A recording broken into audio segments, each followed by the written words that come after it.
seguindo a partir do amanhecer dos cruzadores protegidos, na forma dos cruzadores Elswick, agora é um bom momento para falar sobre um dos poucos navios sobreviventes dessa era, o United States Ship Olympia, que felizmente também é um cruzador protegido. Para entender seu layout e missão, primeiro deve-se entender a posição da Marinha dos Estados Unidos da América no momento de sua construção. Diferente da Marinha dos Estados Unidos da América, sobre a qual geralmente falamos, e definitivamente diferente da Marinha dos Estados Unidos da América que pensamos hoje em dia, a Marinha dos anos 1880 era pequena, com poucos recursos e composta em grande parte por algumas fragatas a vapor de paz e parafusos extremamente sofridas que estavam à beira de precisar serem desmontadas, uma coleção interessante, embora altamente obsoleta e em grande parte enferrujada, de vários tipos de monitores em diferentes estágios de degradação e com uma variedade de capacidades e algumas tentativas iniciais de cruzadores protegidos. A América estava em uma de suas fases isolacionistas e o propósito principal da Marinha, além da defesa costeira de alguma descrição, era um grau de saque ao comércio projetado para causar irritação desproporcional a uma nação atacante. Em retrospectiva, supondo que eles estavam realmente sérios sobre defesa, pode-se ver a falha imediata nesta situação em que qualquer nação com uma marinha grande o suficiente para enviar uma força armada séria pelo Atlântico ou Pacífico para os Estados Unidos continentais também teria uma frota muito mais extensa de cruzadores e similares e, portanto, alguns saqueadores mercantes armados e 3 cruzadores protegidos lentos não iriam deixar ninguém tremendo em suas botas. Claro que a própria Marinha preferiria ter alguma capacidade de combate moderna significativa, mas ei, Congresso! Com tudo isso dito, alguns políticos estavam realmente começando a acordar para tudo isso, e um programa de modernização estava apenas começando a ser implementado, incluindo o maravilhoso cruzador de dinamite United States Ship Vesuvius, que será abordado separadamente em outra parte deste programa. Consistiria na construção de um par de couraçados de defesa costeira United States Ship Texas, que até certo ponto era uma forma miniaturizada do que logo se desenvolveria nos couraçados Pre-Dreadnought e United States Ship Maine, que, sendo significativamente menos capaz, oscilava entre cruzador blindado e couraçado de segunda classe, mas voltaremos a destacar nesta história um pouco mais tarde. O programa mudou o foco do saque comercial para ir atrás do comboio de suprimentos de uma frota inimiga melhor protegido que o transporte mercante aleatório. Assim, o Olímpia foi autorizado no final da década de 1880 junto com outros navios. Com seu perfil de missão em mente, ela teria que ser substancialmente superior ao cruzador protegido médio, já que certamente iria encontrá-los em combate, e dado o tamanho geral da Marinha dos Estados Unidos na época, também era quase garantido que estaria significativamente em desvantagem numérica. Ela deveria ter sido a primeira de um grupo de navios semelhantes, mas mais um realinhamento radical do pensamento naval, logo após sua autorização, fez a Marinha dos Estados Unidos mudar mais uma vez de uma força de defesa e invasão para uma marinha a ser construída ao longo das linhas da doutrina de batalha decisiva de Alfred Tyler Mahan, uma política que eventualmente culminaria na Grande Frota Branca. Como resultado, ela seria consideravelmente mais poderosa que qualquer outro cruzador protegido dos Estados Unidos da América antes ou depois dela, até o início da era Dreadnought. Como vimos na semana passada, o cruzador protegido típico carregava um par de armas pesadas em montagens únicas. Já o Olympia carregaria 4 canhões de 8 polegadas em 2 torres gêmeas, uma à frente e outra à popa. Uma bateria secundária de 10 canhões de 5 polegadas em casamatas únicas, 5 de cada lado, foi incorporada à superestrutura do navio, juntamente com uma grande variedade de armas antitorpedeiras, nada menos que 14 canhões de 57 mm em patrocinadores do casco e 6 canhões de 37 mm no convés, com 6 tubos de torpedo montados acima da água no casco, um em cada extremidade e 2 em cada lado, completando o armamento do navio. Em algum momento relativamente cedo em sua carreira, a tripulação também adquiriria várias metralhadoras Gatling e o que foi descrito na época como uma coleção significativa de armas pessoais, incluindo diversos rifles e revólveres, sugerindo a intenção de formar uma brigada naval ou um grande grupo de abordagem quando necessário. A quantidade e variedade parecem excessivas, mesmo para um navio de guerra com uma grande quantidade de munição também presente. Porque, claro, eles fizeram.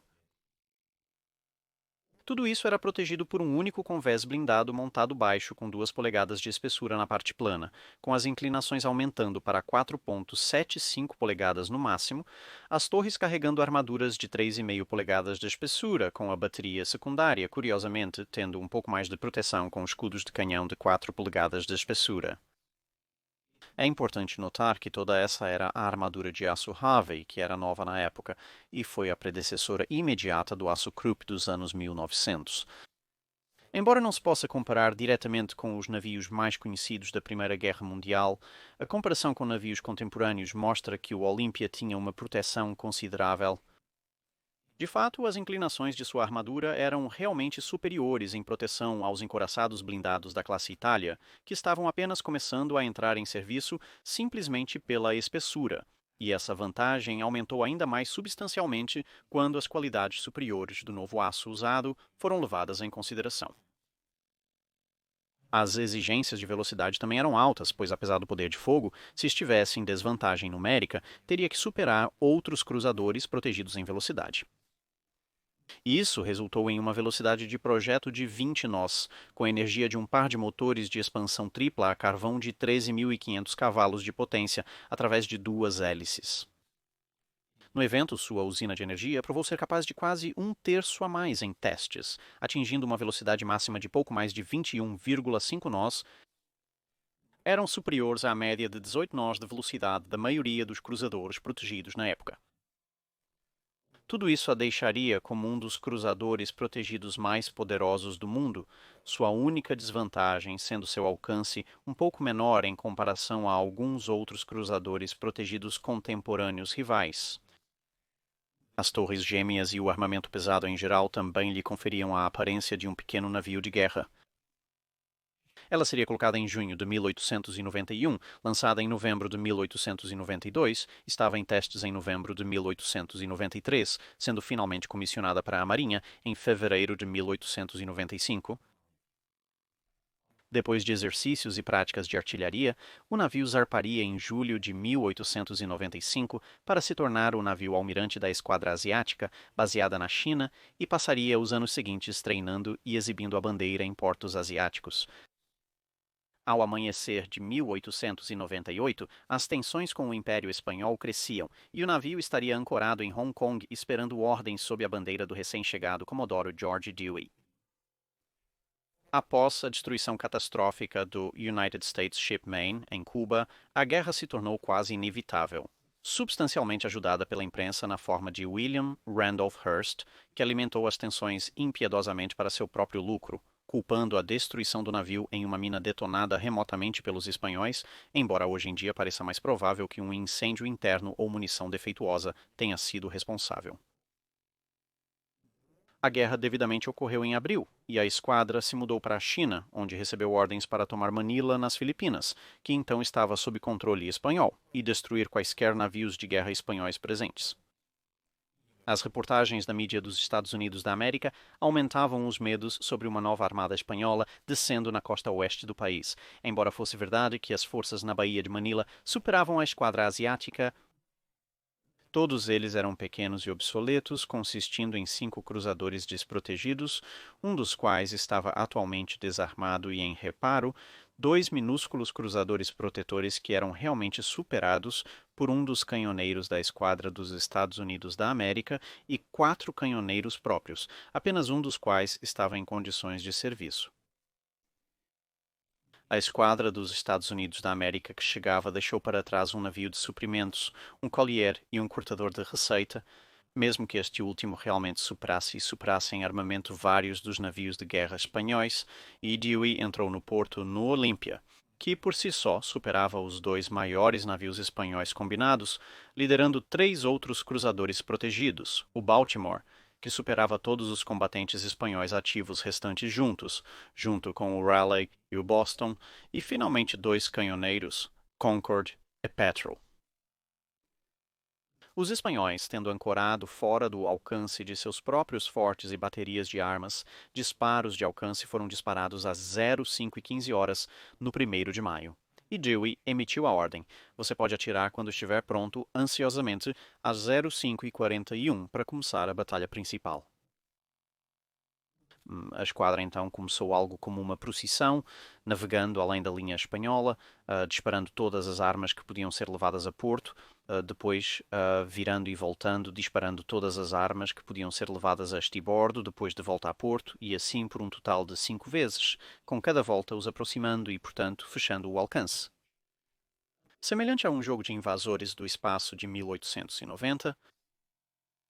enquanto a frota espanhola estava sobrecarregada, o navio principal, Reina Cristina, avançou para as forças americanas que se aproximavam, visando abalroar, mas foi forçado a ir para a costa por uma furiosa barragem de fogo a curta distância que praticamente o desmontou. Às 07h45, com alguns dos navios espanhóis em chamas, Dewey foi informado que restavam apenas 15 rodadas de munição para cada um de seus canhões de 5 polegadas, e por isso interrompeu a ação para reconsiderar, dizendo à tripulação para fins de moral que era hora do café da manhã. Os navios espanhóis restantes aproveitaram a oportunidade para se realocar onde podiam e descobriu-se que a mensagem havia sido substancialmente distorcida, pois deveria ter dito que os canhões de 5 polegadas haviam disparado apenas 15 rodadas cada um. Com o café da manhã intercalado pelos sons de munição explodindo em alguns dos navios espanhóis ainda por perto, a ação foi retomada às 10h40, mas esta era muito mais uma ação de limpeza, com navios espanhóis se auto-afundando ou sendo afundados com resistência mínima, e a batalha terminou com as cores espanholas sendo arriadas logo após o almoço. No geral, a batalha foi uma vitória decisiva, com danos e baixas mínimas para as forças americanas. Todavia, também forneceu uma lição salutar em artilharia naval. As armas haviam avançado substancialmente em tamanho e poder nas últimas décadas, mas os sistemas de controle de fogo e de alcance ainda eram em grande parte uma questão de miras de armas e olhos humanos, com o ocasional rangefinder básico. E entre isso e a grande variedade de calibres de armas, tornando extremamente difícil identificar o respingo de um projétil específico, a precisão de ambos os lados foi péssima. Com quase 6.000 projéteis disparados pelo Esquadrão dos Estados Unidos da América, que é substancialmente mais do que as frotas muito maiores de ambos os lados, disparariam durante toda a Batalha de Jutland, em alcances de 5.000 a cerca de 2.000 metros, o número de acertos marcados uma vez que a devastação à queima-roupa do navio almirante espanhol é removida da equação equivale a cerca de 1% de precisão, o que é um terço pior do que os cruzadores de batalha de Beatty em Jutland. Havia alguns pontos positivos a considerar, no entanto. A precisão era realmente muito boa, chegando a ser excelente para os canhões principais de 8 polegadas no Olympia, e o nível geral de precisão ainda era muito superior ao do Esquadrão dos Estados Unidos da América enviado para lidar com seu equivalente em Cuba, cuja artilharia era ainda pior, especialmente no departamento de armas pesadas. E claro, por pior que isso fosse, a artilharia espanhola era ainda mais terrível. Como resultado direto desses confrontos, a Marinha dos Estados Unidos introduziria rapidamente equipamentos de controle de fogo e de alcance mais sofisticados, dobrando a prática de artilharia na frota em relação aos níveis pré-guerra, o que ajudaria substancialmente a situação e permitiria que as batalhas se movessem para um alcance onde a bateria terciária não era tão provável de ser usada, deixando os marinheiros apenas tendo que calcular a diferença entre 3 ou 4 calibres de projéteis em vez de 6 a 8. A resposta espanhola foi enviar seus navios mais poderosos, incluindo um encoraçado e um cruzador blindado para contra-atacar, mas a batalha em Cuba fez com que fossem chamados de volta antes de alcançar o esquadrão de Dewey. O Olympia apoiou o desembarque dos fuzileiros navais dos Estados Unidos da América antes de aceitar a rendição da cidade e das unidades navais espanholas. Ela apoiaria as forças dos Estados Unidos da América invadindo as Filipinas antes de voltar para a China em maio de 1899 e depois retornar aos Estados Unidos da América no mesmo ano.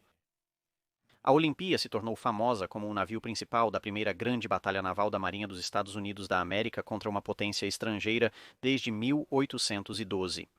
A tripulação e o navio receberam muita atenção e elogios, com uma boa camada de tinta e uma encantadora decoração de proa dourada concedida à própria Olímpia. Ela seria brevemente colocada em reserva antes de retornar ao serviço 3 anos depois, em 1902, primeiro como navio principal da Divisão do Caribe e depois patrulhando pelo Atlântico e Mediterrâneo, antes de se tornar um navio de treinamento em 1906, alternando entre cruzeiros de treinamento de verão e invernos em reserva, tornando-se um navio de alojamento em 1912. Mas a Olímpia logo retornou ao serviço, pois em 1916 ficava claro que os Estados Unidos da América se envolveriam na Primeira Guerra Mundial. Com a declaração de guerra, ela foi posta para escoltar transportes e patrulhar a costa leste contra invasores alemães. Sendo tão famosa quanto qualquer navio de guerra em serviço, ela aumentaria esse dever ao se juntar ao bastante povoado clube de navios de guerra americanos que encalham em suas próprias águas, que, como já vimos antes, era uma instituição bastante popular, em seu caso escolhendo Long Island Sound para seu próprio encontro particular com o fundo do mar. Os reparos também resultariam na substituição de toda a sua bateria principal e secundária por armas de calibre 51 de 5 polegadas mais modernas, e ela acabaria novamente no Mediterrâneo após a guerra, novamente como um navio principal, policiando algumas das inúmeras disputas e realocações de povos que caracterizaram as regiões do Adriático e dos Balcãs durante esse período. 1921 viria um retorno à frota do Atlântico, onde ela se tornaria uma observadora interessada no naufrágio dos navios de guerra alemães Ostfriesland e Frankfurt durante testes que incluíam as corridas de bombardeio de Billy Mitchell. Além de um último cruzeiro de treinamento, sua última grande ação seria trazer os restos do soldado desconhecido de volta da França para o cemitério de Arlington. Ela então entraria na reserva pela última vez em 1922 e foi reclassificada como uma relíquia em 1931, liberando assim o nome para ser usado por outros navios. O processo de preservação começaria em 1957, quando ela foi restaurada para sua configuração de 1898, espero que você esteja acompanhando as datas, e se tornou um navio-museu, embora os canhões de 8 polegadas e suas torres tivessem sido descartados há muito tempo, então réplicas tiveram que ser desenvolvidas e foram instaladas em seu lugar. Embora ela devesse ter recebido uma docagem regular a cada 2 décadas ou mais para manutenção, devido à falta de fundos, o navio perdeu um total de 3 grandes docagens e esteve na água continuamente desde o final da Segunda Guerra Mundial. A deterioração do navio se tornou tão avançada que no século XXI várias considerações sérias foram dadas, incluindo a permissão da Marinha dos Estados Unidos da América para afundar o navio como um recife artificial, e as buscas por uma nova organização para assumir e manter o navio foram em grande parte infrutíferas. Felizmente, pelo que posso dizer, em anos mais recentes, parece que algum trabalho substancial foi feito para manter o navio flutuando, incluindo o uso de um dique flutuante móvel para reparar e fortalecer partes enfraquecidas do casco, com uma campanha de financiamento lançada recentemente para arrecadar dinheiro suficiente para que o navio seja docado e receba um reparo completo e muito atrasado. Então, com um pouco de sorte, o United States Ship Olympia permanecerá conosco por um bom e longo tempo. É isso para este vídeo. Obrigado por assistir. Se você tem um comentário ou sugestão para um navio para revisar, nos informe nos comentários abaixo. Lembre-se de comentar no post fixado sobre o dique seco.